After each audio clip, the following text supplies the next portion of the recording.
Assalamu alaikum qadrli izleyiciler. Yine şuun çıkışıma hoş geldiniz. Yine şuun çıkışımda Türkmen News habar serişletinin internet sahipasyna goýulan bir habar hakynda öz pikirimi aýtmakçy.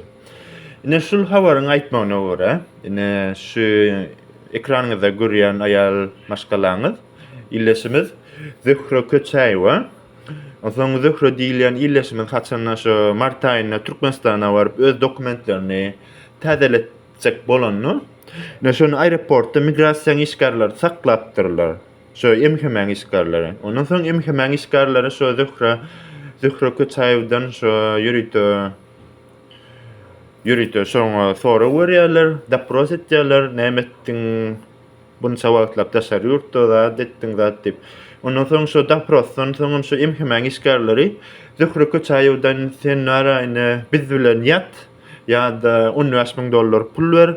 Bolmasa biz sizi daşar ýurda çykaramyz. Biz sizi içerki deportasiýa stampyny basýas, soňra hiç ýerek daşar ýurda çykyp bilmersiň zat dip. Ne gadyrly ilesler. Birinji görüşüňiz ýalyk şu bara. İçerki deportasiýa izolasiýa syýasaty düýbünden bir kanun.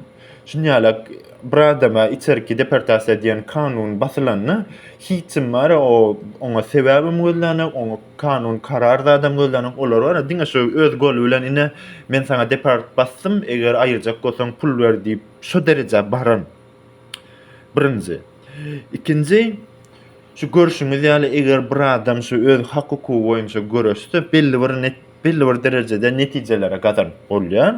Elbetde hemme kişi gazanmasa da bir gazanyp biljek adamlar bar. Şoň üçin şul bize gowy bir mesele mysal hökmünde case eger biziň bilen şonýalyk bir kanunçylyk bolany biz şu kanuny ýol bilen öz hakymyzy, hukukymyz üçin görüşmeli. Ondan bilşiňiz ýaly şu Zühre Köçäýewa diýilen illesimiz hem şu haçanna şoňa içerki deportasiýa basanny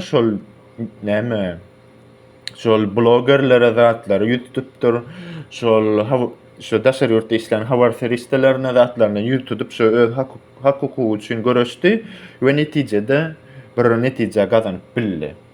Ondan soňky aýtjak zatmam, gadyrly ilesler şu ýadyňyzda saklamaly.